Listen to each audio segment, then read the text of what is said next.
खर तर शहरं ही झोपडपट्टी मुक्त असावी, शहरांचा विकास व्हावा या विचारांनी आणि या मिशनवरती सरकार काम करत आहे.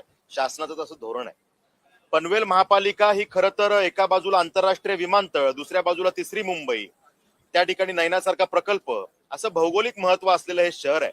आणि पनवेल महापालिकेच्या वतीनं MMRDA कडे सातत्याने फॉलोअप केला जात होता की आपल्या माध्यमातून MMRDAच्या माध्यमातून जी 11,000 घरं पनवेल तालुक्यात त्या ठिकाणी तयार आहेत, त्यातली घरं पनवेल महापालिकेला जर आपण दिली तर महापालिकेचे अनेक विकासाचे प्रोजेक्ट आहेत ते मार्गी लागतील. पनवेल महापालिकेमध्ये 6,688 त्या ठिकाणी झोपड्या आहेत आणि त्याच्यामध्ये 45,000 पेक्षा जास्त झोपडपट्टी वासीय त्या ठिकाणी राहतात.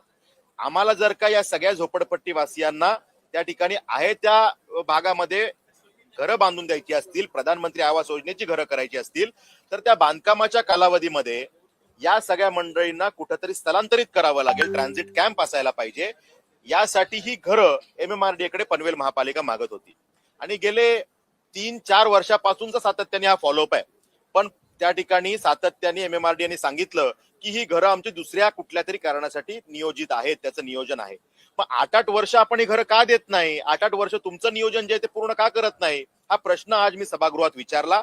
आणि जर आपण घरं त्या कुठल्या दुसऱ्या प्रयोजनासाठी वापरत नाही, महापालिकेलाही देता येत नाही, आपण देत नाही, तर हे असं का, याच्या विषयावरती सन्माननीय मंत्री महोदयांनी उत्तर दिलेलं आहे, जे सकारात्मक आहे. की त्यांनी सांगितलेलं आहे की हा विषय खूप महत्वाचा आहे आणि या विषयासाठी तातडीची बैठक आजच संध्याकाळी 6 वाजता आयोजित करण्यात आलेली आहे. आणि त्या जागेवरती ती जी घरं आहेत ती जर